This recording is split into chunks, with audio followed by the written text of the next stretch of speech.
ഓം ശ്രീ സായിറാം. ഭഗവാന്റെ പാതാരവിന്ദങ്ങളിൽ ശതകോടി പ്രണാമം. ഭഗവാൻ ശ്രീ സത്യസായി ബാബയുടെ രാമകഥാ രസവാഹിനി, അധ്യായം 17.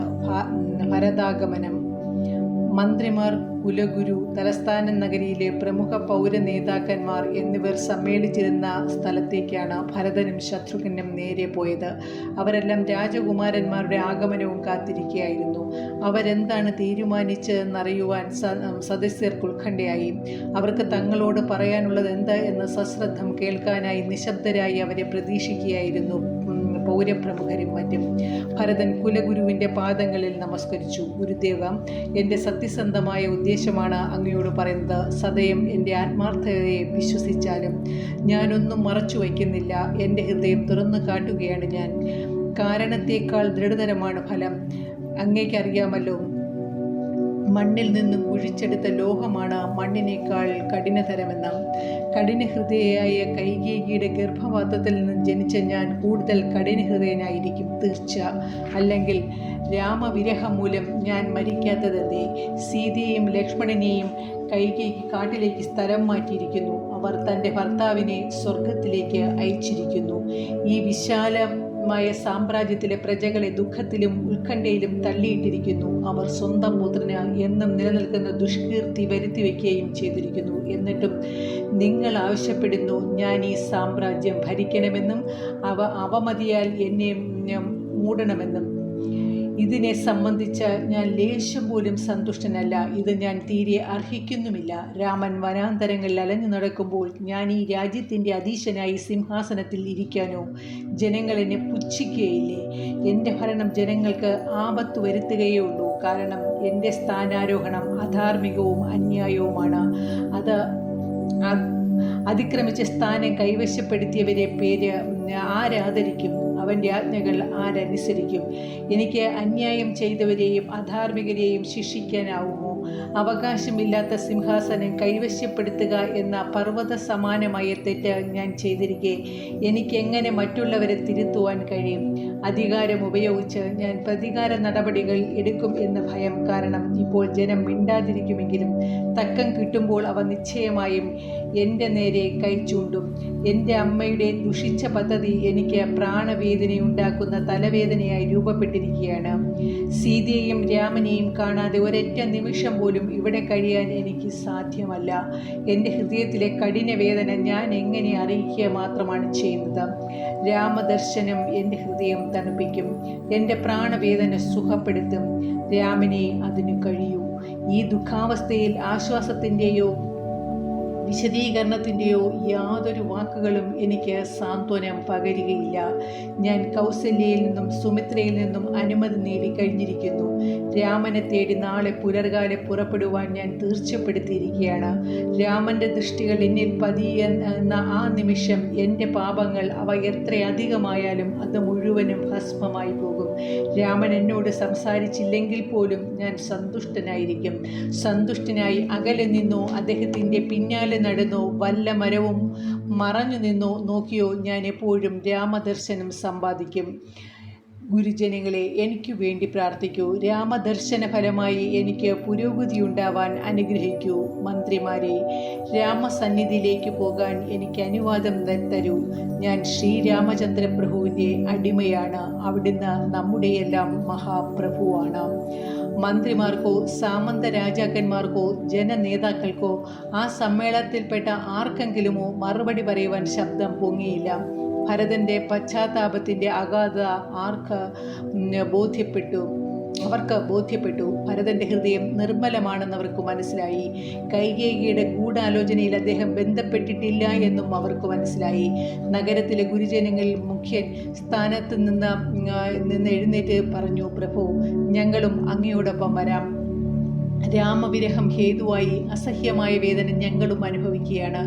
രാമദർശനത്തിന് ഒരവസരം ലഭിച്ചു കഴിഞ്ഞാൽ പിന്നീട് ഞങ്ങളുടെ ജീവിതത്തിന് എന്ത് സംഭവിച്ചാലും അത് ഞങ്ങൾ ഗൗനിക്കുന്നേയില്ല.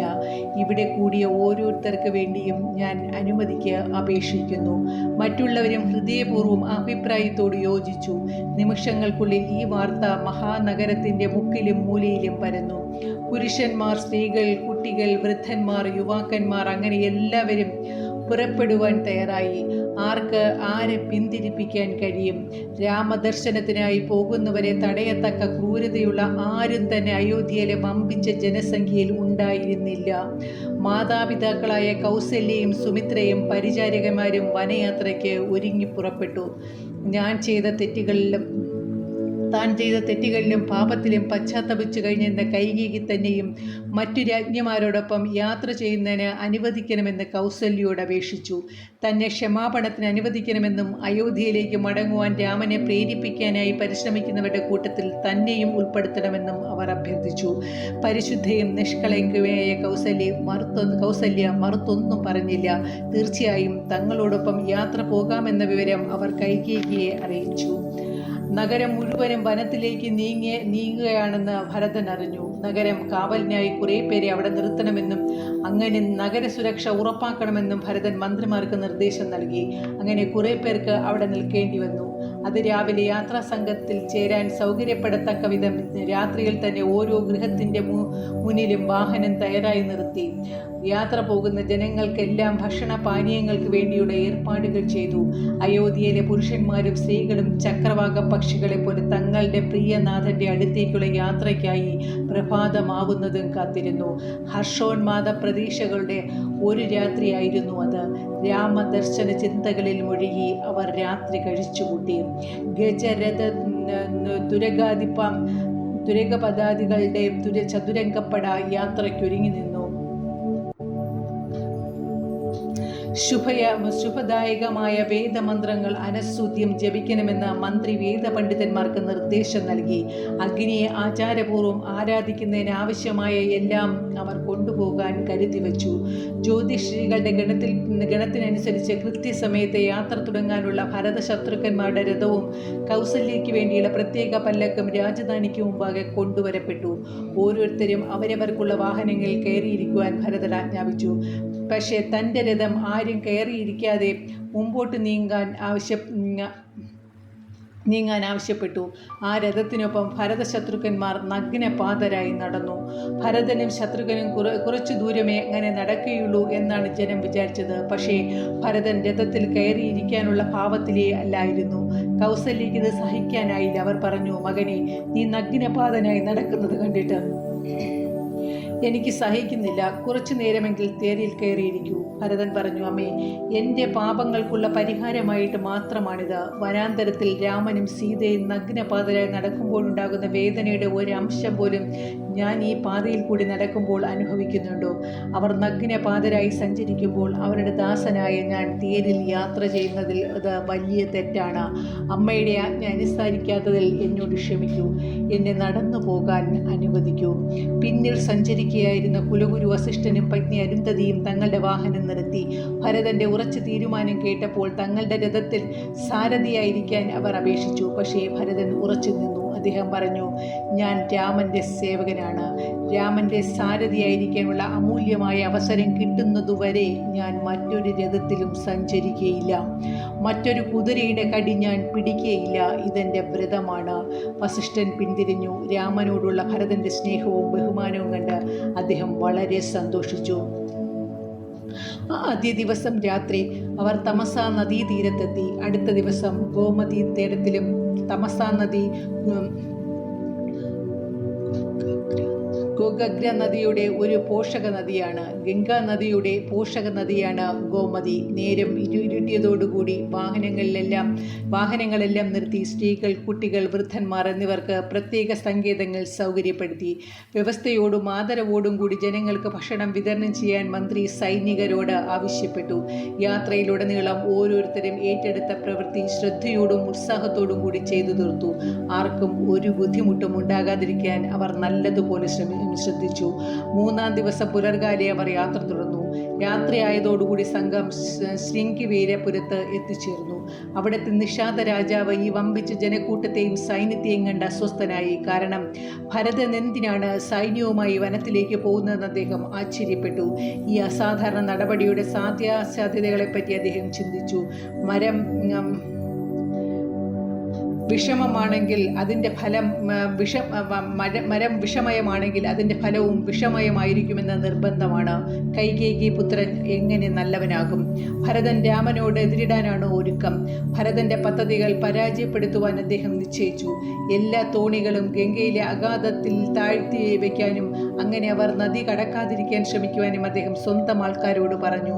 ജീവൻ നഷ്ടപ്പെടുത്തിയിട്ട് പോലും ഭരതനും സംഘവും മറുകരയെത്തരുത് എത്തുന്നത് തടയണമെന്ന് അവരോട് ആജ്ഞാപിച്ചു. ശക്തിയിൽ തൻ്റേതിൽ നിന്നും എത്രയോ ഉയർന്ന പടിയിലാണ് ഭരതൻ നയിക്കുന്ന സൈന്യം. എങ്കിലും തൻ്റെ പ്രിയപ്പെട്ട രാമനു വേണ്ടി ജീവൻ പോലും ത്യജിച്ച് വേണ്ടി വന്നാൽ അവരെ ആക്രമിക്കാനും നിഷാദ രാജാവ് അമ്പും വില്ലുമായി തയ്യാറായി നിന്നു. ആസന്നമായ യുദ്ധത്തിന് ഒരുങ്ങിക്കൊള്ളാൻ ഗുഹൻ തൻ്റെ അനുയായികൾക്ക് നിർദ്ദേശം നൽകി. അനന്തരം അദ്ദേഹം ഭരതനെ കാണുവാൻ സന്നദ്ധനായി. ശത്രുവായിട്ടോ മിത്രമായിട്ടോ ഭരതൻ വന്നിട്ടുള്ളത് അതോ നിഷ്പക്ഷനായോ? സത്യം എന്തെന്ന് അദ്ദേഹത്തിന് അറിയേണ്ടിയിരിക്കുന്നു. ചക്രവർത്തി വംശത്തിൽപ്പെട്ട ഒരു രാജകുമാരനാണ് ഭരതൻ എന്നറിഞ്ഞതുകൊണ്ട് അദ്ദേഹം കാഴ്ചദ്രവ്യമായി ധാരാളം പുഷ്പങ്ങളും മത്സ്യം, മാംസം, ഫലങ്ങൾ മുതലായവയും ഒരുക്കിക്കൂട്ടുവച്ചു. ഭരതന് കാഴ്ചവെച്ച സാധനങ്ങളെപ്പറ്റിയും അത് കാണുമ്പോൾ ഭരതനുണ്ടാകുന്ന പ്രതികരണം നോക്കിയിട്ട് അദ്ദേഹത്തിൻ്റെ ഉള്ളിലുള്ള നിശ്ചയം കണ്ടുപിടിക്കാനായി ഗുഹൻ പദ്ധതിയിട്ടു. ഫലമൂലാദികൾ സാത്വിക ഭക്ഷണമാണ്. അവയാണ് അദ്ദേഹം സ്വീകരിച്ചതെങ്കിൽ അദ്ദേഹം ഒരു സുഹൃത്തായിട്ടാണെന്ന് ഗണിക്കാം. വധിക്കപ്പെട്ട മൃഗങ്ങളുടെ മാംസം രാജസ ഭക്ഷണമാണ്. അത് സ്വീകരിക്കുകയാണെങ്കിൽ മധ്യമാർഗം സ്വീകരിച്ചതായി, അതായത് ഭരതൻ നിഷ്പക്ഷത പാലിക്കുന്നതായി കരുതാം. അദ്ദേഹം മിത്രമോ ശത്രുവോ ആയിരിക്കില്ല. മത്സ്യം അത്യാഗ്രഹത്തോടെ സ്വീകരിക്കുകയാണെങ്കിൽ അത് താമസ ഭക്ഷണമായതുകൊണ്ട് ശത്രുവാണെന്ന് ഉറപ്പാക്കാം. ഈ കാഴ്ചദ്രവ്യങ്ങളുമായി നിഷാദ രാജാവായ ഗുഹൻ ഭരതന്റെ സന്നിധിയിലേക്ക് ചെന്നു. അദ്ദേഹം ആദ്യത്തെ കാൽവയ്പിൽ തന്നെ ശുഭാശകുനങ്ങൾ അദ്ദേഹത്തെ സ്വാഗതം ചെയ്യുകയുണ്ടായി. അദ്ദേഹത്തിന്റെ ദൃഷ്ടി വസിഷ്ഠ മഹർഷിയിൽ പതിച്ചു. അദ്ദേഹം ഉടൻ മഹർഷിയുടെ പാദങ്ങൾ നമസ്കരിച്ചു. തൻ്റെ പേര് അദ്ദേഹത്തെ അറിയിച്ചു. കുലഗുരു അദ്ദേഹത്തെ രാമന്റെ സ്നേഹിതൻ എന്ന നിലയിൽ തിരിച്ചറിഞ്ഞു. മഹർഷി നിഷാദ പ്രമാണിയെ അനുഗ്രഹിച്ചു. ഭരതനെ അടുത്തു വിളിച്ച് രാമന്റെ സ്നേഹിതൻ എന്ന നിലയിൽ ഗുഹനെ രാജകുമാരന് പരിചയപ്പെടുത്തി. രാമസഹാവാണ് എന്ന് ഭരതന്റെ കാതുകളിൽ പതിച്ചതോടെ അദ്ദേഹം ഗുഹനെ ആശ്ലേഷിച്ചു. അദ്ദേഹത്തിന്റെ ആരോഗ്യത്തെയും ക്ഷേമത്തെയും പറ്റി അന്വേഷിച്ചു. ഗുഹൻ രാമനെ കണ്ടുമുട്ടിയത് എങ്ങനെയാണെന്ന് വിവരിക്കുവാൻ ഗുഹനെ പ്രേരിപ്പിച്ചു. അതേ നദിയുടെ തടത്തിൽ ഒരു രാത്രി മുഴുവൻ രാമൻ തന്നോടൊപ്പം ചെലവഴിച്ചിട്ടുണ്ട് എന്ന് പറഞ്ഞപ്പോൾ ആ രാത്രിയെ സംബന്ധിച്ച വിവരണം കേൾക്കാൻ ഭരതന് വലിയ ജിജ്ഞാസയായി. ആ വിവരണാമൃതം ആസ്വദിക്കുവാൻ അദ്ദേഹത്തിൻ്റെ കണ്ണും കാതും വീർപ്പുമുട്ടുകയായിരുന്നു. നിഷാദപ്രധാനന് രാമനെപ്പറ്റി പ്രശംസയും ആരാധനയും മാത്രമേ ഉണ്ടായിരുന്നുള്ളൂ. സീതയ്ക്കും രാമനും ലക്ഷ്മണനും വിശ്രമിക്കാനായി താൻ തന്നെ നിർമ്മിച്ചു കൊടുത്തിരുന്ന ഒരു ചെറിയ പർണശാല അദ്ദേഹം ഭരതന് കാണിച്ചു കൊടുത്തു. രാത്രിയിൽ താനും ലക്ഷ്മണനും തമ്മിൽ നടന്ന സംഭാഷണവും അദ്ദേഹം പറഞ്ഞു. ഇതെല്ലാം കേട്ടപ്പോൾ ഭരത ശത്രുഘ്നന്മാർക്ക് നിയന്ത്രിക്കാൻ കഴിഞ്ഞില്ല. കവിൾത്തടങ്ങളിൽ കൂടി കണ്ണുനീരൊഴുകി. ഹൃദയത്തിൽ നിന്ന് ഉയർന്ന ശോകത്തിൻ്റെ അലകൾ അവർക്ക് അമർത്തുവാൻ കഴിഞ്ഞില്ല. ഇതൊക്കെ കണ്ടപ്പോൾ അവർക്ക് ശരിയായ സഹോദര സ്നേഹമാണ് രാമനോടുള്ളത് ഗുഹന് ബോധ്യമായി. അവരിൽ ശത്രുത്വത്തിൻ്റെ യാതൊരു ലക്ഷണവുമില്ല എന്നും വെളിപ്പെട്ടു. അവരുടെ ഭക്തിയും അർപ്പണഭാവവും ആത്മാർത്ഥതയും അദ്ദേഹത്തിൻ്റെ ഹൃദയത്തിൽ ദൃഢമായി പതിഞ്ഞു. സീതയുടെയും രാമൻ്റെയും ലക്ഷ്മണൻ്റെയും ഉപയോഗത്തിനായി നിർമ്മിക്കപ്പെട്ട കുടിലുകൾ ഭരതൻ സൂക്ഷ്മമായി അവലോകനം ചെയ്തു. അവ വളരെ ശ്രദ്ധയോടുകൂടി സൂക്ഷിക്കപ്പെടണമെന്നും ഒരു അപകടവും അവയ്ക്ക് സംഭവിക്കാത്ത വിധത്തിലായിരിക്കണം അതെന്നും അദ്ദേഹം ആഗ്രഹിച്ചു. കുലഗുരുവിൻ്റെ ആജ്ഞയനുസരിച്ച് ഭരതൻ പുണ്യഗംഗയിൽ അമ്മമാരോടൊപ്പം ഉപചാര സ്നാനം നടത്തി. രാമൻ രാത്രി കഴിച്ചുകൂട്ടിയ സ്ഥലത്തേക്ക് തങ്ങളെ കൊണ്ടുപോകാനായി ഭരതൻ ഗുഹനോട് ആവശ്യപ്പെട്ടു. കാറ്റേറ്റ് ചിന്നിച്ചെതറിയ ദർഭപ്പുൽ കൂമ്പാരം ചൂണ്ടിക്കാണിച്ചുകൊണ്ട് ഗുഹൻ പറഞ്ഞു, സീതയും രാമനും അന്ന് രാത്രി ഈ തൃണശയ്യയിലാണ് വിശ്രമിച്ചത്. ഭരതനും ശത്രുഘ്നും ആ പുണ്യസ്ഥലത്ത് ദണ്ഡ നമസ്കാരം ചെയ്തു. ഭരതൻ വിലപിച്ചു, കഷ്ടം, കനത്ത പതുപതുത്ത പട്ടുകിടക്കയിൽ പതിവായി ശയിച്ചിരുന്ന എൻ്റെ സ്വാമിക്ക് എങ്ങനെ ഈ പരിക്കൻ ശയ്യയിൽ ഉറങ്ങാൻ കഴിഞ്ഞു. ആ കഷ്ടം! പുണ്യമാതാവായ സീത എങ്ങനെ ഈ കഷ്ടപ്പാടുകളെല്ലാം സഹിച്ചു? ദുഃഖാധീനനായ ഭരതന് ഏറെ സമയത്തേക്ക് അനങ്ങാൻ പോലും കഴിഞ്ഞില്ല. പിന്നെ അവിടെ നിന്ന് എഴുന്നേറ്റ് സീതയുടെയും രാമൻ്റെയും ലക്ഷ്മണൻ്റെയും പാദസ്പർശം കൊണ്ട് പരിശുദ്ധമാക്കപ്പെട്ട സ്ഥലങ്ങൾ കാണിച്ചു കൊടുക്കണമെന്ന് ഭരതൻ ഗുഹനോട് അപേക്ഷിച്ചു. ഗുഹൻ അവരെ അശോകവൃക്ഷത്തിൻ്റെ അടുത്ത് കൊണ്ടുപോയി. അതിൻ്റെ മുമ്പിലായിരുന്നു സീതാ ലക്ഷ്മണന്മാർ ഫലമൂലങ്ങൾ കഴിക്കാനായിരുന്നത്. പരിശുദ്ധമായ ആ സ്ഥലത്ത് ഭരതശത്രുഘ്നന്മാർ നമസ്കരിച്ചു. ആ വിധമുള്ള സ്ഥലങ്ങൾ ചുറ്റി നടന്ന് കൊണ്ടിരുന്നപ്പോൾ രണ്ട് സഹോദരന്മാരും രാമസ്മരണയിൽ പ്രാണവേദന അനുഭവിച്ചു. അവരുടെ വിനയം, ബഹുമാനം, ഭക്തി എന്നിവ നിഷാദ രാജാവിൻ്റെ ഹൃദയത്തെ സ്പർശിച്ചു. മഹാലക്ഷ്മിയും ജനക ചക്രവർത്തിയുടെ അരുമ മകളും ദശരഥ ചക്രവർത്തിയുടെ സ്നുഷയും മഹാപരാക്രമശാലിയായ രാമചന്ദ്രൻ്റെ സഹധർമ്മിണിയുമായ സീത അനുഭവിക്കേണ്ടി വന്ന ക്ലേശങ്ങളെപ്പറ്റി ഓർത്തപ്പോൾ ഭരതന് ഹൃദയവേദന തടുക്കാൻ കഴിഞ്ഞില്ല. പവിത്രാത്മക്കളായ സീതാരാമന്മാർ പോയതുകൊണ്ട് അയോധ്യ നിവാസികൾക്ക് അവിടെ ജീവിതം തുടരുവാൻ കഴിവില്ലാതായി. അയോധ്യ വനമായി മാറിക്കഴിഞ്ഞു എന്ന് ഭരതൻ ഗുഹനോട് പറഞ്ഞു. കാരണം അവിടെ രാമൻ ഉണ്ടായിരുന്നില്ല. തനിക്ക് അവരുടെ സങ്കടം സഹിക്കാനാവില്ല എന്ന് അദ്ദേഹം പറഞ്ഞു. രാമനുള്ളിടമാണ് അയോധ്യ.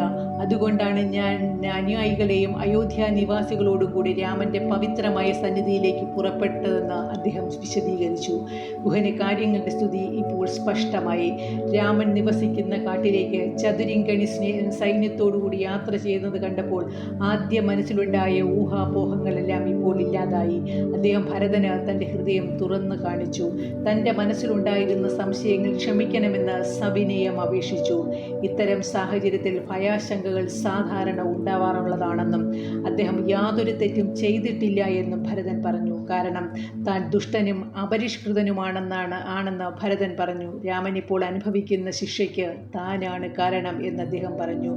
ആ ഒരൊറ്റ കുറ്റത്തിന് തന്നെ ഞാൻ വധ്യനാണ്. എന്നെ വധിക്കുന്ന ആൾക്ക് പാപം ബാധിക്കില്ല. ഭരതൻ പരുഷമായി ഇങ്ങനെ സ്വയം കുറ്റാരോപണം ചെയ്തുകൊണ്ടിരുന്നപ്പോൾ ഗുഹൻ ഭരതൻ്റെ മനഃശാന്തിക്ക് വേണ്ടി പ്രാർത്ഥിക്കുകയായിരുന്നു. ഗംഗാതീരത്തിൽ ഭരതൻ വന്നിട്ടുണ്ടെന്ന വാർത്ത നിഷാദ തലസ്ഥാനമായ ശൃംഗിവേരപുരത്തിൽ പരന്നു. വാർത്ത കേട്ട് ഗുഹൻ്റെ പ്രജകൾ കൂട്ടം കൂട്ടമായി രാമസഹോദരനെ സമാദരിക്കുവാനായി വന്നു തുടങ്ങി. ആ സഹോദരന്മാരുടെ സൗന്ദര്യവും ഗാംഭീര്യവും കണ്ട അവർ സന്തുഷ്ടരായി ഭരതശത്രുഘ്നന്മാരെ മതിയാവോളം പുകഴ്ത്തി. അവർ ആ സഹോദരന്മാരുടെ മുമ്പിൽ സബഹുമാനം ദണ്ഡ നമസ്കാരം ചെയ്തു.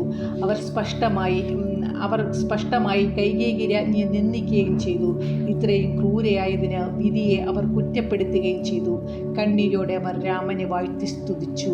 അവർ ആബാലവൃദ്ധം രാമനെയും സീതയെയും ലക്ഷ്മണനെയും തിരിച്ചു കൊണ്ടുവരണമെന്ന് ഭരതശത്രുഘ്നന്മാരോട് അപേക്ഷിച്ചു.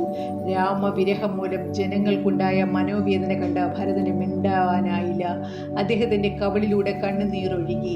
ഭരതൻ പറഞ്ഞു, രാമനോട് അപേക്ഷിക്കുക മാത്രമേ എനിക്ക് ചെയ്യാനാവൂ. ആ അപേക്ഷയ്ക്ക് എന്ത് സംഭവിക്കുന്നു എന്നത് രാമൻ്റെ അനുഗ്രഹത്തെ ആശ്രയിച്ചിരിക്കും. എന്നോടൊന്നിച്ചു പ്രാർത്ഥിക്കൂ. രാമദേവൻ അയോധ്യയിലേക്ക് മടങ്ങണമെന്ന് ഹൃദയത്തിൻ്റെ അഗാധ തലത്തിൽ നിന്ന് അപേക്ഷിക്കൂ. നമ്മുടെ പ്രാണവേദനയിൽ അവിടുത്തെ ഹൃദയം തീർച്ചയായും ഉരുകും. നമുക്കതേ ചെയ്യാനാവൂ. എൻ്റെ പ്രാർത്ഥന സഫലമാക്കാൻ നിങ്ങളുടെ പ്രാർത്ഥനകൾ സഹായിക്കട്ടെ. രാമൻ ലോകരക്ഷയ്ക്ക് വന്നയാളാണ്. അവിടുന്ന് ജനങ്ങളുടെ പ്രാർത്ഥന തള്ളിക്കളയുകയില്ല. നിഷാദന്മാരുടെയും മറ്റുള്ളവരുടെയും ആവശ്യങ്ങൾക്ക് അർഹതയ്ക്കും അനുഗുണമായ രീതിയിൽ ഭരതൻ അവരെ ആശ്വസിപ്പിക്കുകയും മനസ്വാസ്ഥ്യം ഉണ്ടാക്കുകയും ചെയ്തു. സമയം നീങ്ങി. അവിടെയെല്ലാം അന്ധകാരം പരന്നു കഴിഞ്ഞിരുന്നു. ഭരതൻ നിഷാദ രാജാവിനോട് അദ്ദേഹത്തിൻ്റെ പ്രജകളെ സ്വന്തം വീടുകളിലേക്ക് മടങ്ങിപ്പോവാൻ അനുവദിക്കണമെന്ന് ആവശ്യപ്പെട്ടു. അനന്തരം ഗുഹൻ കാഴ്ചവെച്ച ഫലങ്ങൾ ഭക്ഷിച്ചു. അവർ രാത്രി മുഴുവനും രാമനെപ്പറ്റിയും രാമപ്രഭാവത്തെപ്പറ്റിയും സംസാരിച്ചുകൊണ്ട് കഴിച്ചുകൂട്ടി. പ്രഭാതം പൊട്ടി വിരിഞ്ഞു. ഭരതൻ മന്ത്രിയോട് ജനക്കൂട്ടത്തെ ഉണർത്തുവാൻ പറഞ്ഞു. അദ്ദേഹം അനുജനോടുകൂടി പുണ്യഗംഗയിൽ സ്നാനം ചെയ്തു. അമ്മമാരും കുളിച്ചു വന്നു. എല്ലാവരും യാത്ര തുടരാൻ തയ്യാറായി. നിഷാദവർഗ തലവനായ ഗുഹൻ ആവശ്യമുള്ളത്ര തോണികൾ വരുത്തി. ജനക്കൂട്ടം, രഥങ്ങൾ, കുതിരകൾ, സൈന്യത്തിലെ മറ്റു ഘടകങ്ങൾ ഇവയെല്ലാം അക്കരെ കടത്തുവാൻ മതിയായ തോണികളുണ്ടായിരുന്നു. അവരെല്ലാം തോണിക്കാർ താമസം വിന നദി കടത്തിവിട്ടു. എല്ലാവരും അക്കരെ ഒന്ന് ഉറപ്പുവരുത്തിയ ശേഷം ഗുഹൻ ഭരതന് വഴി കാണിച്ചുകൊണ്ട് വനത്തിലൂടെ മുന്നോട്ട് നീങ്ങി. ബ്രാഹ്മണരും കുലഗുരു വസിഷ്ഠനും ഒന്നിച്ചു നടന്നു. അയോധ്യ നഗരിയിലെ പൗരന്മാർ വലിയ ജനക്കൂട്ടമായി തന്നെ മുന്നോട്ട് നീങ്ങി. സൈന്യം പിന്നാലെ സഞ്ചരിച്ചു. ഇങ്ങനെ യാത്ര ചെയ്തുകൊണ്ട് ഭരതൻ ഗംഗയുടെയും യമുനയുടെയും സംഗമ സ്ഥലത്തെത്തി. മധ്യാഹ്നത്തിലാണ് അവർ പ്രയാഗയിലെത്തിയത്. നാളിതുവരെ ഭരതൻ ഇത്ര ദൂരം നടന്നു പോയിട്ടില്ല. അതിൻ്റെ ഫലമായി അദ്ദേഹത്തിൻ്റെ ഉള്ളങ്കാൽ വ്രണപ്പെട്ടു. വല്ലാത്ത പുകച്ചിലും അനുഭവപ്പെട്ടു. എന്നിട്ടും പണിപ്പെട്ടുകൊണ്ട് അദ്ദേഹം നടന്നു. കാരണം താൻ അനുഭവിക്കുന്ന വേദന തൻ്റെ അമ്മ രാമൻ ഏൽപ്പിച്ച വേദനയ്ക്ക് പകരമായിട്ടുള്ളതാണെന്ന് അദ്ദേഹത്തിന് തോന്നി. രാമൻ അനുഭവിക്കുന്ന വേദനയെക്കുറിച്ച് മാത്രമേ അദ്ദേഹത്തിന് അപ്പോൾ ബോധമുണ്ടായിരുന്നുള്ളൂ. അതുകൊണ്ട് ഭരതൻ സ്വന്തം വേദന അവഗണിച്ചു. പ്രയാഗ ത്രിവേണി എന്നും അറിയപ്പെടുന്നു. കാരണം ആ പരിപാവനമായ സ്ഥലത്ത് സരസ്വതി നദി മറ്റു 2 നദികളോട് ഒത്തുചേരുന്നു. അങ്ങനെ തൻ്റെ പരിശുദ്ധി 3 ഇരട്ടിയാവുന്നു. വിധിപ്രകാരമുള്ള കർമ്മങ്ങളെല്ലാം ചെയ്ത് അവർ പ്രസിദ്ധമായ ത്രിവേണിയിൽ സ്നാനം ചെയ്തു. യതികൾ, തപസ്സികൾ, ബ്രഹ്മചാരികൾ, മഹർഷിമാർ, സന്യാസിമാർ എന്നിങ്ങനെ പ്രയാഗയിലുള്ളവരെല്ലാം ഭരതനെ കൺനിറയെ കാണുവാൻ അവസരം കിട്ടിയതിൽ സന്തുഷ്ടരായി. അവർ തമ്മിൽ പറഞ്ഞു, ഇദ്ദേഹം രാമനെ പോലെ ദിവ്യ പരിവേഷം ചുറ്റും വിതറുന്നു. വാസ്തവത്തിൽ രാമനെ പോലെ തന്നെ ഇദ്ദേഹവും. അദ്ദേഹത്തിനെ നോക്കിയ ആരും കണ്ണു ചിമ്മുക പോലും ഉണ്ടായില്ല. കാരണം ഇങ്ങനെ ചെയ്താൽ അത്രയും നേരം ദർശനം നഷ്ടപ്പെടുമല്ലോ എന്ന ദുഃഖം. സൈന്യസമേതരായി അമ്മമാരോടും മന്ത്രിമാരോടും കൂടി ഭരതശത്രുഘ്നന്മാർ വരുന്നുണ്ടെന്ന വിവരം പ്രയാഗയിലെ ഭരദ്വാജാശ്രമ നിവാസികൾ മുൻകൂട്ടി അറിഞ്ഞു. ഭരദ്വാജ മഹർഷി ശിഷ്യന്മാരെ ഭരത സമീപം അയച്ചു. ഭരതനെയും അനുയായികളെയും ആശ്രമം സന്ദർശിക്കുവാൻ അവർ ക്ഷണിക്കുകയുണ്ടായി. ഈ ക്ഷണം ഒരാജ്ഞയായി പരിഗണിച്ച് ഭരതശത്രുഘ്നന്മാരും ഒന്നിച്ചുള്ളവരും ആശ്രമത്തിൽ ചെന്നു. രാജകുമാരന്മാർ സന്യാസി ശ്രേഷ്ഠന്മാരുടെ മുന്നിൽ ദണ്ഡ നമസ്കാരം ചെയ്തു. ഭരദ്വാജൻ അവരെ ചുമലിൽ പിടിച്ചെഴുന്നേൽപ്പിച്ചു. വളരെ സ്നേഹത്തോടുകൂടി അടുപ്പിച്ചു നിർത്തി. അദ്ദേഹം അവർക്ക് നവോന്മേഷം പകർന്നുകൊണ്ട് ശീതളപാനീയം നൽകി. രാമൻ്റെ വനവാസത്തിൽ തൻ്റെ പങ്കു വെളിപ്പെടുത്തിക്കുമോ എന്ന് ചിന്തിച്ച് ഭരതൻ ലജ്ജിച്ച് നമ്രശിരസ്കനായിരുന്ന് മഹർഷി കണ്ടു. ഈ മൗനത്തിൻ്റെയും സങ്കോചത്തിൻ്റെയും കാരണം ഭരദ്വാജന് മനസ്സിലായി. അദ്ദേഹം പറഞ്ഞു, ഭരത, ഒരു ഭയാശങ്കകളും നിനക്ക് വേണ്ട. സംഭവിച്ചതെല്ലാം എനിക്കറിയാം. വിധിയുടെ ഗതി ആർക്കും തടുക്കുവാൻ കഴിയുകയില്ല. അമ്മ ആവശ്യപ്പെട്ട വരങ്ങളെ സംബന്ധിച്ച് നീ എന്തിന് പരിതപിക്കുന്നു? ഇക്കാര്യത്തിൽ ഒരു തെറ്റും നിന്റെ അമ്മയിലും ഇല്ല. ദൈവേച്ഛ അവരെ ആ വരങ്ങൾ ആവശ്യപ്പെടുവാൻ പ്രേരിപ്പിച്ചു. കൈകേയി രാമനെ സ്വന്തം ശ്വാസം പോലെ സ്നേഹിക്കുന്ന വിവരം എനിക്കറിയാം. അതുകൊണ്ട് അവരുടെ മനസ്സിനുണ്ടായ മാറ്റത്തിൻ്റെ കാരണം മാനുഷികമായ ചിന്തയിലും കാരണബുദ്ധിയിലും നല്ല തിരയേണ്ടത് ദൈവിക പദ്ധതിയിൽ മാത്രമാണ്. ഈ ലോകം സംഭവങ്ങളുടെ ന്യായവിചാരം ചെയ്യുമ്പോൾ കൈകേയി തെറ്റ് ചെയ്തിട്ടുണ്ടെന്ന് പറയും. വേദങ്ങളിൽ പ്രസ്താവിക്കപ്പെട്ടതുപോലെ രസനയുടെ അധിഷ്ഠാനമൂർത്തിയായ സരസ്വതി ദേവിയാണ് തെറ്റ് ചെയ്തത്. സർവശക്തൻ്റെ ഇച്ഛയ്ക്കനുസരണമായാണ് ഇവയൊക്കെ നടക്കുന്നതെന്ന് മനസ്സിലാക്കുക. ഭരത, ലോകം നിന്റെ നിഷ്കളങ്കമായ യശസ്സിനെ പറ്റി ആവേശഭരിതമായി പുകഴ്ത്തും. നിന്നെപ്പോലെയുള്ളവരെ കൊണ്ടാണ് വേദങ്ങൾ കൂടുതൽ വിലമതിക്കപ്പെടുന്നത്.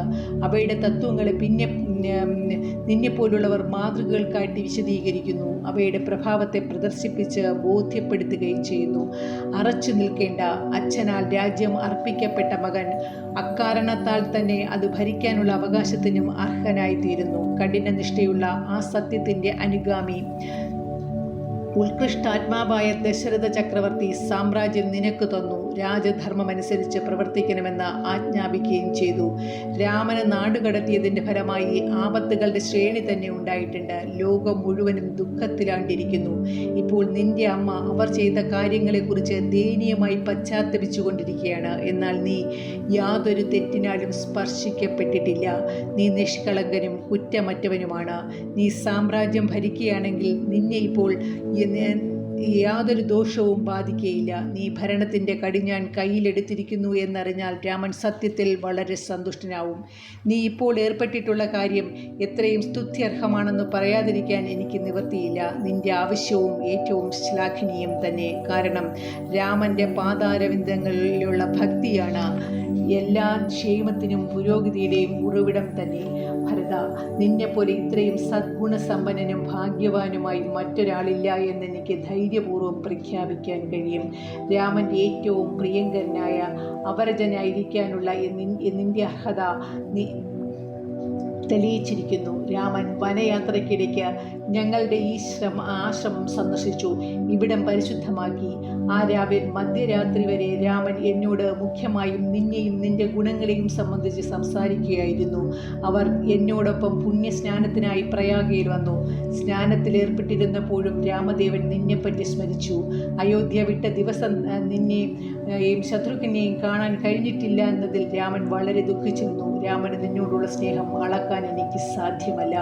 മാത്രമല്ല, തന്നെ അഭയം പ്രാപിച്ചിട്ടുള്ളവരെ ദുഃഖം ലഘൂകരിക്കുന്നതിനും ശമിപ്പിക്കുന്നതിലും രാമൻ ദൃഢനിശ്ചയം ചെയ്തിട്ടുണ്ട്.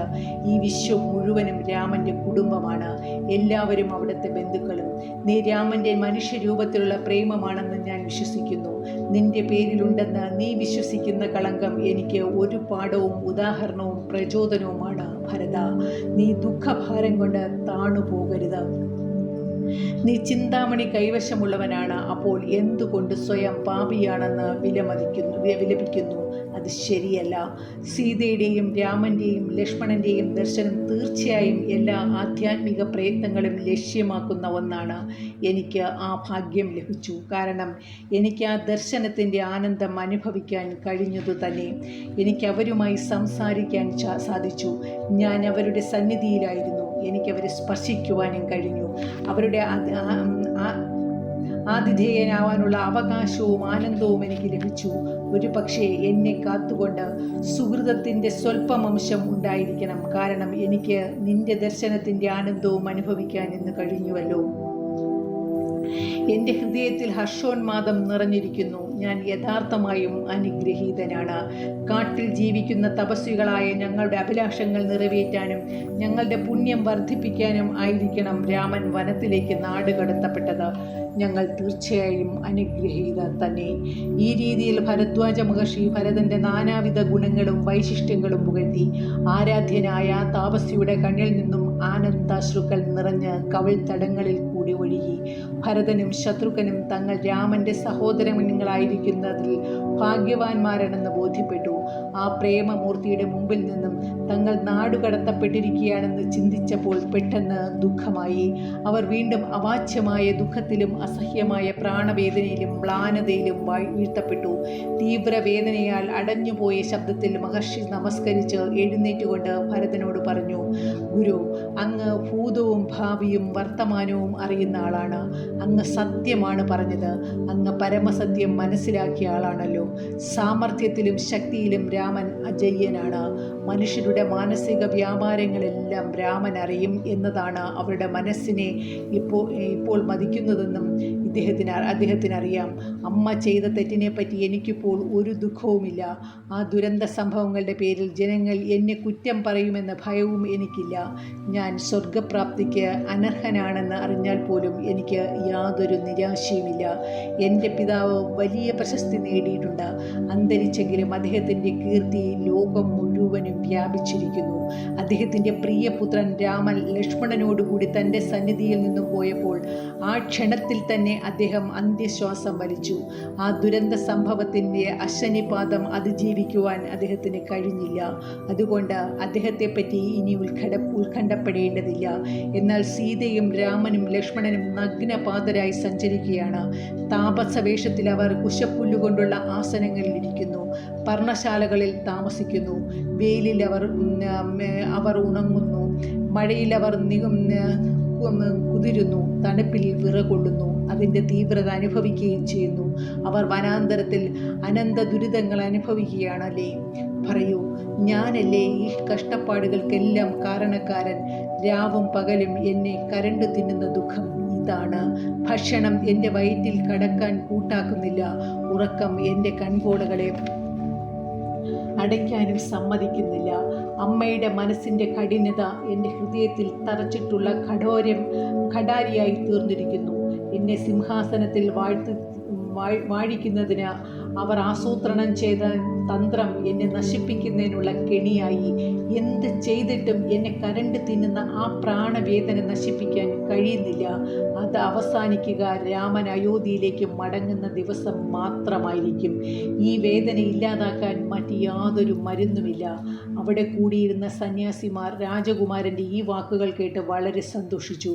ഭരദ്വാജൻ ഭരതനോട് പറഞ്ഞു, മകനെ, നീ ഇനി ദുഃഖിക്കരുത്. രാമൻ്റെ പാതാരവിന്ദങ്ങളിൽ നിന്റെ ദൃഷ്ടികൾ പതിയുന്നതോടുകൂടി നിന്റെ ദുഃഖഭാരം ഉരുകി അപ്രത്യക്ഷമാകും. അവിടുത്തെ തപസ്വികളും അദ്ദേഹത്തെ പലവിധം ആശ്വസിപ്പിക്കുകയും സന്തോഷിപ്പിക്കാൻ ശ്രമിക്കുകയും ചെയ്തു. ഇതിനിടയിൽ ഭരദ്വാജ മഹർഷി ഒരു ശിഷ്യനെ വിളിച്ച് ഭരതശത്രുഘ്നന്മാർക്ക് സമർപ്പിക്കുന്നതിനായി കുറേ ഫലമൂലാദികൾ കൊണ്ടുവരുവാൻ നിർദ്ദേശിച്ചു. രാമനെ ദർശിക്കാനുള്ള ഈ ഔത്സുക്യത്തിൽ യാത്രയിൽ അവർ വഴിക്ക് നേരിടേണ്ടി വരുന്ന അനേകം ക്ലേശങ്ങളുടെ യാതൊരു ആവലാതിയും പ്രകടിപ്പിക്കാതെ സഹിച്ചിട്ടുള്ള അംഗരക്ഷകന്മാർ, മന്ത്രിമാർ, രാജസ്തുതി പാഠകന്മാർ, അയോധ്യ നിവാസികൾ തുടങ്ങിയവർക്കെല്ലാം ഭക്ഷണം നൽകുവാനുള്ള ഏർപ്പാടുകൾ ചെയ്യുവാനും അദ്ദേഹം ശിഷ്യന്മാരോട് ആവശ്യപ്പെട്ടു. മഹർഷിയുടെ ആജ്ഞ സാദരം സ്വീകരിച്ചുകൊണ്ട് ശിഷ്യന്മാർ വിളംബം വിന അവിടെ അതിഥികളായി വന്ന എല്ലാവർക്കും ധാരാളം ഭക്ഷണ വിഭവങ്ങൾ നൽകി.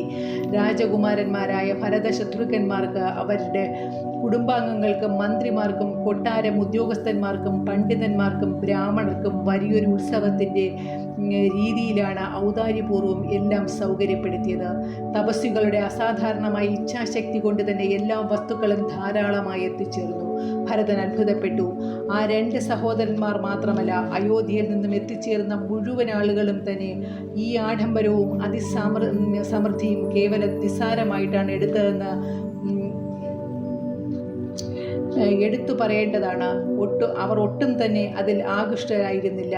പരിമള വസ്തുക്കൾ, സുരഭില പുഷ്പച്ചെണ്ടുകൾ, രസം കനിയുന്ന ഫലങ്ങൾ, ആകർഷവും സ്വാദിഷ്ടവുമായ ആഹാരങ്ങൾ എല്ലാം അവർക്ക് അതരപ്രയുക്തമായ ഒരു ദയയാണ് ജനിപ്പിച്ചത്.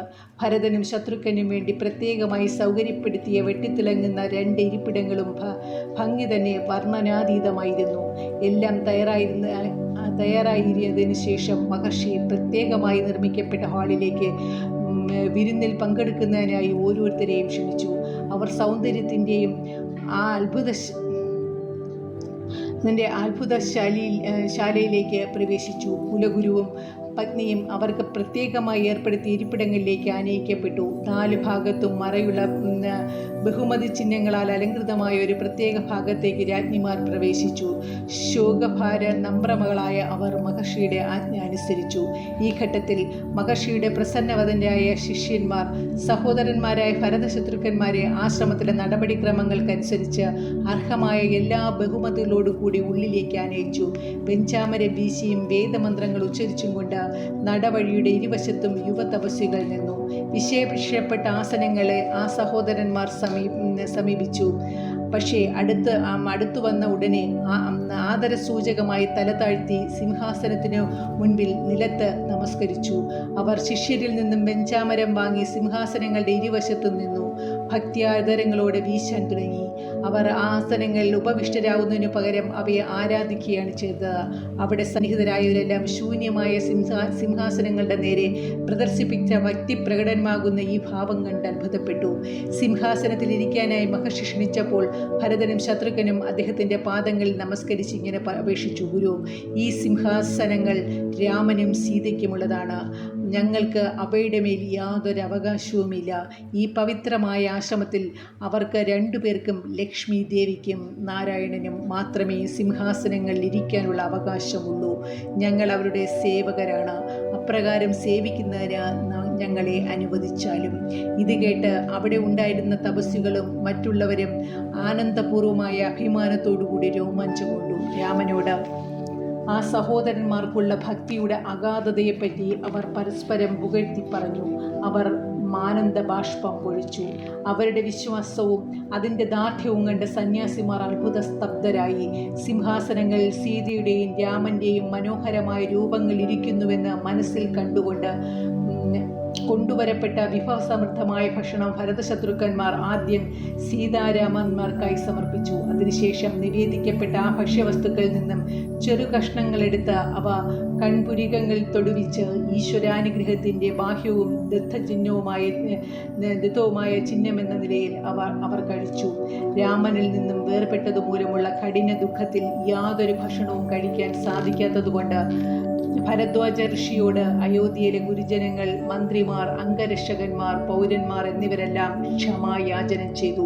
അവർക്കൊന്നും കഴിക്കാൻ കഴിഞ്ഞില്ല. കാരണം രാമദർശനം മാത്രമേ അവർക്ക് തൃപ്തി നൽകുകയുള്ളൂ എന്നവർക്ക് മനസ്സിലായി. അതായിരുന്നു അവർ കൊതിച്ചിരുന്ന അമൃത ഭക്ഷണം. മഹർഷിയുടെ ഔദാര്യത്തിൻ്റെ തോതിൻ്റെ ഉയർച്ച പോലെ അത്രയും അഗാധമായിരുന്നു അവർ ആണ്ടുപോയിട്ടുള്ള മ്ലാനത. ഭക്ഷണത്തെപ്പറ്റി ചിന്തിക്കാൻ പോലും കഴിയാത്ത വിധം രാമദർശനത്തിനായി ഉത്കണ്ഠാകുലരാണ് തങ്ങളെന്ന് അവർ പറഞ്ഞു. തങ്ങളെ നിർബന്ധിക്കരുത് എന്ന അവരുടെ ആവശ്യത്തിന് അവസാനം മഹർഷി വഴങ്ങി. പ്രഭാതത്തിലെ ആദ്യ ലക്ഷണം കണ്ടതോടുകൂടി അത്രയും പുലർച്ചെ തന്നെ എല്ലാവരും വനത്തിലൂടെ യാത്ര തുടരുന്നതിനായി തയ്യാറായി. ആശ്രമം വിട്ടു പോകുന്നതിന് മുമ്പ് അവർ മഹർഷിയെ നമസ്കരിക്കുകയും അദ്ദേഹത്തിൻ്റെ അനുഗ്രഹവും അനുജ്ഞയും വാങ്ങുകയും ചെയ്തു. വഴി കാണിച്ചുകൊണ്ട് മുമ്പിൽ നടന്ന ഭൃത്യന്മാർക്ക് പുറകെ പല്ലക്കിൻ രഥങ്ങളും വേഗത്തിൽ നീങ്ങി. നിഷാദപ്രധാനായ ഗുഹന്റെ ചുമലിൽ കൈവച്ചുകൊണ്ട് ഭരതൻ പിന്നിൽ നടന്നു. ഭ്രാതൃസ്നേഹത്തിൻ്റെയും ഭ്രാതൃഭക്തിയുടെയും മൂർത്തീകരണമായി ഭരതൻ കാണപ്പെട്ടു. മുള്ളും കല്ലും കൊള്ളാതിരിക്കാൻ അദ്ദേഹം പാദരക്ഷ ധരിച്ചിരുന്നില്ല. ചുട്ടുകരിയുന്ന വെയിലിൽ നിന്നുള്ള രക്ഷയ്ക്കായി കുടയും പിടിച്ചിരുന്നില്ല. കുട പിടിച്ചു കൊടുക്കാൻ ആരെയും സമ്മതിച്ചുമില്ല. പാദരക്ഷ കൊണ്ടുവരുന്നതിനായി ആരെയും അനുവദിച്ചിരുന്നുമില്ല. പക്ഷേ ഭൂമിക്ക് അദ്ദേഹത്തിൽ ദയ തോന്നി പോകുന്ന വഴി പ്രതലം മൃദുവും സുഖപ്രദവുമാക്കി കൊടുത്തു. യാത്രയിലുടനീളം മാരുതൻ മന്ദവും ശീതളവുമായി വീശിക്കൊടുത്ത് അദ്ദേഹത്തിന് സുഖമരുളി. സൂര്യൻ തൻ്റെയും അവരുടെയും മധ്യേ മേഘം കൊണ്ട് മറ പിടിച്ചു. അങ്ങനെ വെയിലിൻ്റെ തീഷ്ണത കുറച്ചു. സായാഹ്നമായപ്പോൾ അവർ യമുനാ തീരത്തെത്തി. രാത്രിയിൽ മുഴുവൻ സമയവും എണ്ണമറ്റ തോണികൾ കരയ്ക്ക് അടുപ്പിക്കപ്പെടുന്നത് കാണാമായിരുന്നു. അതുകൊണ്ട് പ്രഭാതമായപ്പോൾ അവർക്കെല്ലാവർക്കും ഒന്നിച്ച് നദി കടക്കാൻ സാധിച്ചു. അനന്തരം നദിയിൽ സ്നാനം ചെയ്ത് ആദരസമന്വിതം പുണ്യനദിയെ നമസ്കരിച്ച ശേഷം അവർ യാത്ര തുടർന്നു. അവിടുന്ന് അങ്ങോട്ട് ഭരതശത്രുഘ്നന്മാർ പരിവ്രാജക വേഷത്തിലായിരുന്നു. അവരോടൊപ്പം സഹാക്കൾ, മന്ത്രിമാർ, അംഗരക്ഷകന്മാർ തുടങ്ങിയവർ ഹൃദയത്തിൽ സീതാരാമന്മാരുടെ രൂപം വഹിച്ചുകൊണ്ട് നടന്നു. ഗ്രാമനിവാസികൾ ആ ജനക്കൂട്ടത്തെ കണ്ട് ഭയാദരങ്ങളോടെ നിന്നു. നദിയിൽ നിന്നും വെള്ളം കൊണ്ടുവരുവാൻ പോയിരുന്ന സ്ത്രീകൾ ഭരതശത്രുഘ്നന്മാരെ കണ്ട് വഴിയിൽ പാത്രവും വച്ച് വിസ്മയത്തോടെ രണ്ട് സഹോദരന്മാരുടെയും ദർശനം തടസ്സപ്പെട്ടു പോകാതിരിക്കാൻ കൺപോളകളെ കൂട്ടാതെ നോക്കി നിന്നു. അവരാരാണെന്ന് ആ സ്ത്രീകൾ അത്ഭുതപ്പെട്ടു. കുറച്ച് ദിവസം മുമ്പ് ഇതുവഴി പോയ രാമലക്ഷ്മണന്മാരാണെന്ന് അവർ വിചാരിച്ചു. ഈ യാത്രയിൽ സീത അവരുടെ കൂടെ ഇല്ല എന്നും പകരം സായുധ സൈന്യവും രഥങ്ങളും ആനകളും കുതിരപ്പടകളും മറ്റുമാണുള്ളതെന്നും അവർ കണ്ടു. സീത അപ്പോൾ എവിടെയായിരിക്കുമെന്ന് അവർ ആലോചിച്ചു. നടന്നു നീങ്ങുന്ന ജനക്കൂട്ടത്തിൽ അവർ ഔത്സുക്യപൂർവ്വം ജിജ്ഞാസയോടെ സീതയെ തിരഞ്ഞു. കണ്ടില്ല. അവർ തങ്ങളുടെ സ്നേഹിതകളുമായി പതുക്കെ പറഞ്ഞുകൊണ്ട് ആ നിരാശ പങ്കിട്ടു. അവർ രാമനെയും ലക്ഷ്മണനെയും അന്ന് കണ്ടപ്പോൾ ആ സഹോദരന്മാർ ശാരീരികമായ ആകർഷത്വം കൊണ്ടും യൗവനം, സദ്ഗുണങ്ങൾ, ബുദ്ധി എന്നിവ കൊണ്ടും വളരെ ശോഭിച്ചിരുന്നു. എന്നാൽ ഇന്ന് അവരുടെ മുഖത്ത് കനത്ത ശോകത്തിൻ്റെ മ്ലാനതയാണ് കണ്ടത്. അതിനാൽ അന്ന് ആ വഴി പോയവരായിരിക്കേയില്ല ഇവർ എന്ന് ഒരു സ്ത്രീ വാദിച്ചു. രാജകീയ സംഘത്തിലെ ഒരു ചാരൻ അവരുടെ ഈ സംഭാഷണം കേട്ടു. അത് ഭരതനെ രഹസ്യമായി അറിയിച്ചു. അവർ രാമന്റെ സഹോദരന്മാരാണെന്നും രാമദർശനത്തിനായി അവർ പോവുകയാണെന്നും താമസിയാതെ അവർ മനസ്സിലാക്കി. ഈ വിവരം കേട്ടപ്പോൾ പരുക്കൻ സ്വഭാവക്കാരിയായ ഒരു സ്ത്രീക്ക് കോപമായി. അവൾ ചോദിച്ചു, അച്ഛൻ കൊടുത്ത സാമ്രാജ്യം ഭരിച്ചുകൊണ്ടിരിക്കുന്ന ഇദ്ദേഹത്തെ നോക്കൂ. തൻ്റെ ജ്യേഷ്ഠൻ്റെ ദർശനത്തിന് സായുധ സേനയോടുകൂടി പോകുന്നു. ഇദ്ദേഹത്തിന് ലജ്ജയില്ലേ? ഈ ഘട്ടത്തിൽ മറ്റൊരുത്തി അവളെ തടഞ്ഞുകൊണ്ട് പറഞ്ഞു, സഹോദരി, അങ്ങനെ പറയാതെ. നമ്മുടെ ദശരഥ ചക്രവർത്തിക്ക് അത്തരം കഠിനഹൃദയരായ സന്താനങ്ങൾ ഉണ്ടാവുകയില്ല. അദ്ദേഹം സൈന്യവുമായി രാമസമീപം പോകുന്നത് രാമനെ അയോധ്യയിലേക്ക് തിരിച്ചു കൊണ്ടുവരാനായിട്ടായിരിക്കും. രാജകീയ ബഹുമതികളോടെ രാമനെ കൂട്ടിക്കൊണ്ടു പോകാനായിരിക്കും. മൂന്നാമതൊരു ഈ അഭിപ്രായം സ്വീകരിക്കുന്നുവെന്ന് പ്രഖ്യാപിച്ചു. അവർ പറഞ്ഞു, അതെ, ഭൂമിയിൽ ഏതൊരു മാളത്തിൽ ഏതൊരു പാമ്പാണുള്ളതെന്ന് ആർക്കറിയാം? ഒരാളുടെ സ്വഭാവത്തെപ്പറ്റി മറ്റൊരാൾക്കൊന്നും പറയാനാവില്ല. മറ്റുള്ളവരുടെ പ്രവർത്തനങ്ങൾക്ക് പ്രേരണ കൊടുക്കുന്ന ഉദ്ദേശത്തെയും വികാരത്തെയും അവർക്ക് പരിശോധിക്കാനാവും. ആർക്ക് പരിശോധിക്കാനാവും? അത് വളരെ ഉയർന്ന നിലവാരത്തിലുള്ളതായിരിക്കുമെന്ന് എനിക്ക് തോന്നുന്നു. എന്നാൽ രാമൻ സത്യത്തെ അചഞ്ചലമായി അവലംബിക്കുന്ന ആളാണ്. ആര് അവിടത്തോട് അഭ്യർത്ഥിച്ചാലും പ്രാർത്ഥിച്ചാലും 14 സംവത്സരത്തേക്ക് നാട് കടത്തപ്പെട്ട നിലയിൽ അത്രയും കാലം കാട്ടിൽ കഴിച്ചുകൂട്ടിയല്ലാതെ രാമൻ അയോധ്യയിലേക്ക് മടങ്ങുകയില്ല. ഇതെൻ്റെ വിശ്വാസമാണ്. ഈ വിധം അവർ തങ്ങളുടെ ഉത്കൃഷ്ടമായ അഭിപ്രായങ്ങൾ പ്രകടിപ്പിച്ചു. ഗ്രാമീണ വനിതകളുടെ ഈ സംഭാഷണം ചാരന്മാർ ഭരതനെ അറിയിച്ചു. നാട്ടിൻപുറങ്ങളിലെ ഈ ലോകപരിചയം കുറഞ്ഞ സ്ത്രീകൾ പോലും രാമൻ്റെ മഹത്വത്തെപ്പറ്റി ഇത്രയും അത്ഭുതകരമായ വിധം ആധികാരികമായി മനസ്സിലാക്കിയിട്ടുണ്ടെന്നറിഞ്ഞപ്പോൾ ഭരതൻ വളരെ സന്തുഷ്ടനായി. അങ്ങനെ ഭരതശത്രുഘ്നന്മാർ സ്വന്തം വിനയത്തെയും ഭ്രാതൃഭക്തിയെയും സംബന്ധിച്ചുള്ള പ്രശംസകൾ കേട്ടുകൊണ്ട് സഞ്ചരിച്ചു. തങ്ങളുടെ മനസ്സ് അവർ എപ്പോഴും രാമനിൽ തന്നെ ഉറപ്പിച്ചു നിർത്തിയിരുന്നു. മുന്നോട്ട് പോകുന്തോറും അനേകം ബ്രാഹ്മണരെയും തപസ്സികളെയും സന്യാസിമാരെയും അനേകം പുണ്യാത്മകളെയും കണ്ടുമുട്ടുകയുണ്ടായി. രാമനെയും അവിടുത്തെ സദ്ഗുണങ്ങളുടെയും കീർത്തിക്കുന്ന സന്തോഷകരമായ ധർമ്മത്തിൽ ഏർപ്പെട്ടിരിക്കുകയായിരുന്നു അവരെല്ലാം. ഭരതൻ അവരെ നമസ്കരിച്ചു. അവർ വരുന്നത് എവിടെ നിന്നാണെന്ന് അന്വേഷിച്ചു. ഹർഷോന്മാദത്തിൻ്റെ ഉയർന്നു വരുന്ന അലകൾ നിയന്ത്രിക്കാൻ ആ പുണ്യാത്മാക്കൾ വളരെ പണിപ്പെട്ടു. ഉത്തരം പറയുവാൻ അവർക്ക് അവസാനം ശബ്ദം സ്വാധീനമായി. ഔത്സുക്യപൂർവമായ പ്രതീക്ഷയോടുകൂടി ഭരതൻ അവരെ വീക്ഷിച്ചു. തങ്ങൾ സീതയുടെയും രാമൻ്റെയും ലക്ഷ്മണൻ്റെയും ദർശനം ലഭിച്ചു കഴിഞ്ഞിട്ട് മടങ്ങുകയാണെന്ന് അവർ പറഞ്ഞപ്പോൾ ഭരതനും ശത്രുഘ്നും അവരെ സാഷ്ടാംഗം നമസ്കരിച്ചു. അവരുടെ കവിൾത്തടങ്ങളിലൂടെ ആനന്ദ ബാഷ്പമൊഴുകി. ഭരതൻ പറഞ്ഞു, ഓ, നിങ്ങൾ എത്ര ഭാഗ്യവാന്മാരാണ്. പറയൂ, രാമദേവൻ എത്ര ദൂരെയാണുള്ളതെന്ന് പറയൂ. അവരെവിടെയാണുള്ളത്? സന്യാസിമാരുടെ ആരോഗ്യത്തെയും ക്ഷേമത്തെയും പറ്റി അവർ അന്വേഷിച്ചു. അവർക്ക് കുറേ ദൂരം കൂടി സഞ്ചരിക്കേണ്ടതുണ്ടെന്നറിഞ്ഞപ്പോൾ അവിടെ തന്നെ അവരോടൊപ്പം ആ രാത്രി കഴിച്ചു കൂട്ടുവാൻ തീരുമാനിച്ചു. പ്രഭാതമായി. തങ്ങൾ ചിത്രകൂടാചലത്തിന് വളരെ അടുത്താണെന്നുള്ളത് അവർക്ക് മനസ്സിലായി. രാമനെയും ലക്ഷ്മണനെയും സീതാമാതാവിനെയും കാണാനായുള്ള തീവ്രതയിൽ അവർ ഇരട്ടി വേഗത്തിൽ യാത്ര തുടർന്നു. മധ്യാഹ്നമായപ്പോൾ യാത്രാസംഘം മന്ദാകിനി നദിയുടെ മർമ്മര ശബ്ദം കേട്ടുടങ്ങി. ചിത്രകൂടശിഖരം വ്യക്തമായി കാണുവാനും കഴിഞ്ഞു. ചിത്രകൂടശൃംഗം കാണാറായപ്പോൾ അവർ ദണ്ഡ നമസ്കാരം ചെയ്തു. എഴുന്നേറ്റ് നിന്ന് പുതുശക്തിയോടുകൂടി അവർ മുമ്പോട്ട് നടന്നു. അത്യന്തം തളർന്നുപോയത് മൂലം നിരാശപ്പെട്ടുകൊണ്ടിരുന്നവർക്ക് പെട്ടെന്ന് ആനയുടെ ശക്തി കൈവന്നതായി അനുഭവപ്പെട്ടു. അവർ അതിവേഗം നടന്നു. തങ്ങളുടെ ശാരീരിക സ്ഥിതിയെ സംബന്ധിച്ച് ശ്രദ്ധിച്ചതേയില്ല. പല്ലക്ക് ചുമന്ന് പൊട്ടിച്ചോരയൊലിക്കുന്ന കാലടികളോടുകൂടി മുന്നോട്ട് നീങ്ങിയവർ ജയ ജയ എന്ന ചൈതന്യദായകമായ ശബ്ദം പുറപ്പെടുവിച്ചുകൊണ്ട് രാമനാമം ഉച്ചരിച്ചുകൊണ്ട് മുന്നേറിയപ്പോൾ പെട്ടെന്ന് പുതിയ ശക്തി ലഭിച്ചതായി അനുഭവപ്പെട്ടു. സായിറാം.